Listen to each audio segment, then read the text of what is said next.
Hello everyone, this is Shilpi here. Today we will discuss tense का ही translation topic हम कर रहे थे, लेकिन उसके अंदर हमने टेंस के दो पार्ट कर लिए थे। टेंस सबसे पहले मैं रिकॉल कर देती हूँ। टेंस तीन तरीके के होते हैं हमारे, present tense, past tense and future tense. तो प्रेजेंट टेंस के अंदर हमने प्रेजेंट ऐसे ही प्रेजेंट के ये सब डिवीजन होते हैं। इन तीनों टेंस के फर्दर सब डिवीजन होते हैं। तो ये चार सब डिवीजन होते हैं, जैसे present indefinite tense, present continuous tense, present perfect tense and present perfect continuous tense. इसी प्रकार से हमारा था past indefinite tense, past continuous tense, past perfect tense and past perfect continuous tense. इसी प्रकार से future indefinite tense, future continuous tense, future perfect tense and future perfect continuous tense. तो अभी तक हमने जो डिस्कस कराया है वो प्रेजेंट के अंदर प्रेजेंट इंडेफिनिट टेंस डिस्कस कर लिया कंप्लीटली, प्रेजेंट कॉन्टिन्यूअस टेंस भी डिस्कस कर लिया पार्ट 2 में। आज हम करेंगे पार्ट 3 के अंदर प्रेजेंट परफेक्ट टेंस। ओके, तो प्रेजेंट परफेक्ट टेंस होता क्या है, इसकी पहचान देखते हैं। तो हम देखते हैं प्रेजेंट परफेक्ट टेंस, ये इसका थर्ड पार्ट सब डिवीजन था। तो इसकी पहचान क्या होती है, वाक्य के अंत में चुका है, क्योंकि कंप्लीट कर चुका है ना, यहाँ पे नाम से ही पता चल रहा है। परफेक्ट परफेक्ट मतलब उस काम को कंप्लीट कर लिया हो। तो अंत में चुका है, चुकी है, चुके हैं आदि ये आता है, तो हम बोलेंगे ये प्रेजेंट परफेक्ट टेंस है। इसकी पहचान मेनली चुका है, चुकी है करके लिखते हैं। वैसे काम को कंप्लीट कर लिया हो तो उन सब में प्रेजेंट परफेक्ट टेंस होगा। अब इसके एग्जाम्पल देख लेते हैं। जैसे मैं खाना खा चुका हूँ, तो मैं खाना खा चुका हूँ, इसकी पहले ट्रांसलेट कर लेते हैं इसको कि इंग्लिश ट्रांसलेशन इसका होगा क्या, फिर इसके रूल पे जाएंगे। तो मैं के लिए आपको पता है आई होगा, और इस सब्जेक्ट के बाद मैं क्या है, एक तरह से सब्जेक्ट है, यानी कर्ता, काम को करने वाला। सब्जेक्ट के बाद हमारी हेल्पिंग वर्ब आएगी, फिर मेन वर्ब आएगी। तो इसमें हेल्पिंग वर्ब हमारी जनरली हैज या हैव लगती है, क्योंकि आई सिंगुलर होते हुए प्लूरल माना जाता है, तो आई के साथ हमारा हैव यूज होता है। तो आई हैव।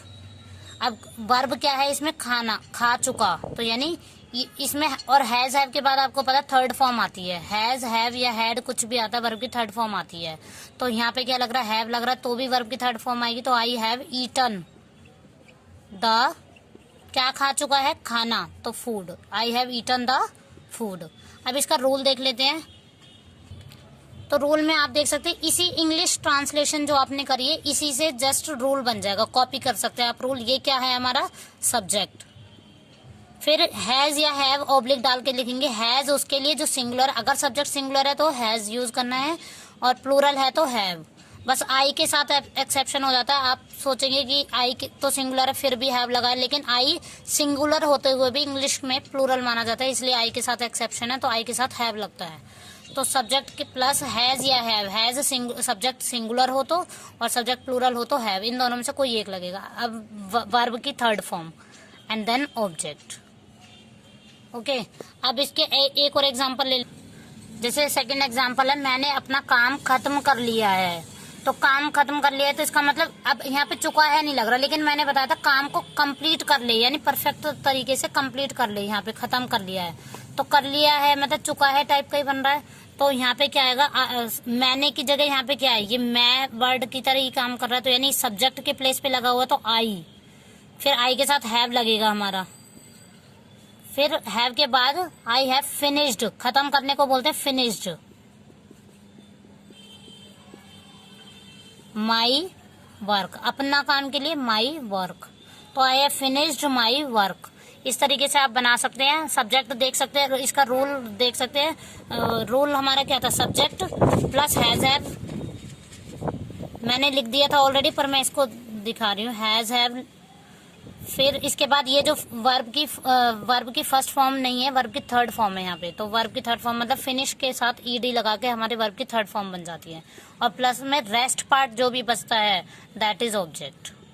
ओके, अब इसका नेगेटिव पार्ट देखते हैं। जैसे एग्जाम्पल ले लेते हैं, वह खाना नहीं खा चुका है। तो आप देख सकते हैं चुका है वर्ड से तो ये परफेक्ट टेंस है, और उसके अंदर नहीं वर्ड से ये नेगेटिव हो गया, तो बस नॉट लगेगा हेल्पिंग वर्ब के साथ इसमें।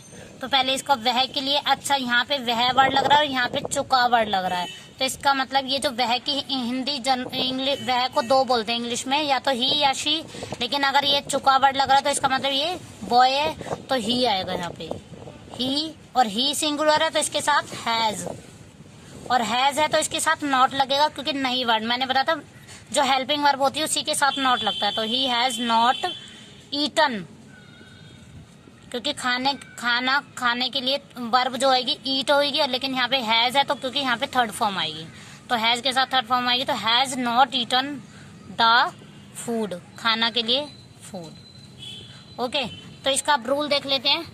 रूल ऑलमोस्ट सेम है जैसे पहले वाले का था, तो सब्जेक्ट प्लस हैज या हैव लगेगा सिंगुलर और प्लूरल के अकॉर्डिंग, मतलब हैज लगेगा अगर सब्जेक्ट सिंगुलर है, जैसे ही यहाँ पे सिंगुलर था तो हैज लगा था, हैव लगेगा दे वर्ड लग रहा हो या कोई प्लूरल वर्ड हो, फिर इसके साथ वर्ब के, इसके साथ पहले नॉट लगना है, नॉट प्लस वर्ब की third form and then object. Okay guys, अब यहाँ पे एक एग्जाम्पल और देख लेते हैं। अब एक एग्जाम्पल यहाँ पे देख सकते हैं, उसने अपना काम खत्म नहीं किया है। जनरली ये चुका है वाली टाइप में ही आ गया, क्योंकि उसने काम खत्म नहीं कर चुका है या खत्म नहीं किया है, एक ही बात हो जाएगी। तो उसने के लिए हम पॉइंट आउट कर रहे हैं किसी अदर पर्सन को, थर्ड पर्सन को, तो वही ही आ जाएगा यहाँ पे।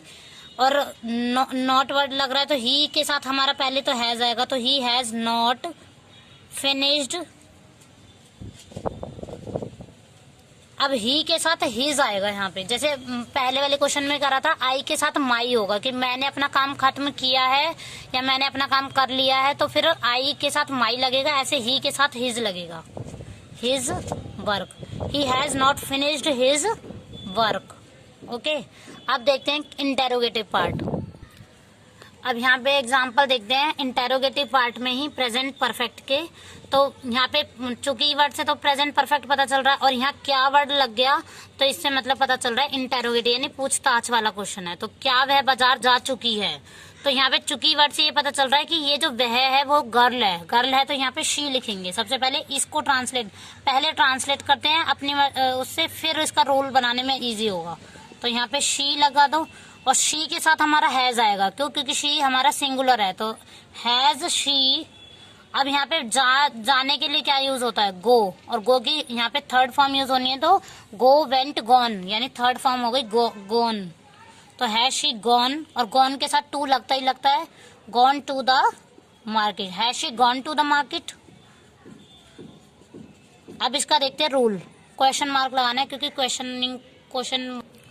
तो यहाँ पे हेल्प, जब भी क्वेश्चन मार्क वाला हो तो इसके अंदर हमें इंटेरोगेटिव का रूल कैसे बनाना है। जैसे इस क्या वर्ड को छुपा के आप क्या, शी हैज, अगर मैं बोलती वह बाजार जा चुकी है तो शी, ये हैज इधर लग जाता, she has gone to the market. अब यहाँ पे क्या वह बाजार जा चुके, तो वही जो हैज इसके साथ था वो आगे आ जाएगा सब्जेक्ट से पहले, तो has she gone to the market. तो वही काम करना है यहाँ पे भी, रूल में भी हैज हैव पहले लग जाएगा, फिर सब्जेक्ट लगेगा, फिर वर्ब की थर्ड फॉर्म लगेगी, और फिर rest part that is object. Okay, अब यहाँ पे देखते हैं नेक्स्ट, इसका एक और एग्जांपल देखते हैं, फिर इंटेरोगेटिव नेगेटिव देखते हैं। अब एग्जांपल देख लेते हैं, क्या बच्चे सो चुके हैं।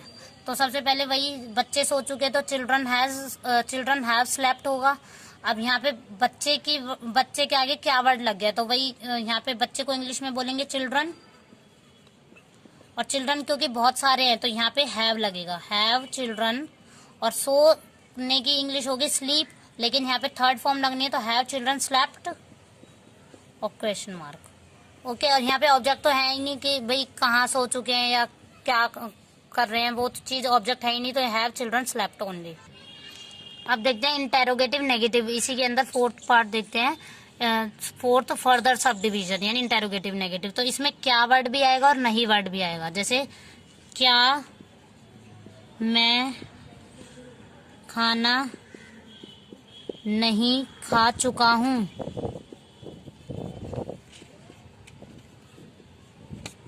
तो क्या होगा, इसमें क्वेश्चन मार्क लगेगा क्योंकि क्या वर्ड से स्टार्ट हो रहा है, क्वेश्चन मार्क है, क्वेश्चन वर्ड है आगे इसलिए। तो अब यहाँ पे क्या होगा, अगर देखो इस क्या वर्ड को हटाओगे तो मैं खाना नहीं खा चुका हूँ, तो इसकी क्या होगी, I have not eaten the food. अब बस इसके आगे क्या वर्ड लग रहा है, तो आई के बाद जो हेल्पिंग वर्ब है ना वही उठ के मेन वर्ब वो सबसे स्टार्टिंग में आ जाएगी, यानी सब्जेक्ट से पहले आ जाएगी। तो इसकी हटा के आप देख सकते हो मैं खाना नहीं खा चुका हूँ, तो I have not eaten the food. और यही वर्ड अगर मैंने बोल दिया क्या मैं खाना नहीं खा चुका हूँ, तो वो जो हैव है वो आगे उठ के आ जाएगा, यानी have I not eaten the food, have I not eaten the food question mark. Okay, अब इसका रूल देखते हैं, फिर इसका नेक्स्ट एक एग्जांपल और देखते हैं। तो रूल में क्या देखेंगे, आप यहीं से कॉपी कर सकते हैं, हैज हैव प्लस इसके बाद आ रहा है सब्जेक्ट प्लस नॉट, फिर यहाँ पे ईटन मतलब वर्ब की third form and then object. Okay, यही रूल है और इसी के यही रूल यूज होना है सब में, इंटरोगेटिव नेगेटिव में, वो भी प्रेजेंट परफेक्ट के में। अब देखते हैं एक एग्जांपल और, क्या एक एग्जांपल और देखते हैं, क्या वे पढ़ाई नहीं कर चुके हैं। देखो क्या वर्ड भी लग रहा है, नहीं भी, थोड़ा सुनने में अजीब लगता है। जनरली हम डेली यूज में ऐसे बोलते हैं, क्या उन्होंने पढ़ाई नहीं की है, इस टाइप से बोलेंगे। तो नहीं की है तो वही आ जाएगा एक तरह से, अभी आज की पढ़ाई नहीं की है इस तरीके से, तो आज का काम नहीं करा तो प्रेजेंट परफेक्ट, मतलब आज उसने पढ़ाई नहीं की है, इस टाइप से बोलते हैं हम डेली। पर यहाँ पे क्योंकि मैं चुका है वर्ड से बता रखा है, तो मतलब थोड़ा सा इनकी फॉर्म चेंज हो सकती है बोलने में डेली यूज में। तो क्या उन्होंने आज पढ़ाई नहीं की है या क्या वे पढ़ाई नहीं कर चुके हैं, तो फिर क्या हो जाएगा, यहाँ पे सबसे पहले हम दे यूज करेंगे, सब ये दे सबसे पहले सब्जेक्ट। अब क्योंकि ये प्लूरल है, मतलब ये क्या है, प्लूरल है, तो इसके साथ लगेगा हैव दे, फिर नॉट लगेगा। अच्छा, एक दो तरह का होता है पढ़ाई करने में, एक पढ़ने को रीड भी बोलते हैं और एक पढ़ने को स्टडी भी बोलते हैं। लेकिन जब बुक पढ़ने की बात होगी तो रीड अ बुक आएगा, और लेकिन जब सिंपली पढ़ाई करने की बात आएगी तो स्टडी, और स्टडी की थर्ड फॉर्म होती है studied. Have they not studied, मतलब उन्होंने आज पढ़ाई नहीं की है, इस टाइप से। अगर मैं आज लगा दूं तो यहाँ पे लग जाएगा have they not studied today. Okay guys, अब नेक्स्ट वीडियो में हम करेंगे प्रेजेंट परफेक्ट कॉन्टिन्यूअस टेंस। और आज अगर वीडियो आपको अच्छी लगी तो please like share and comment. Thank you.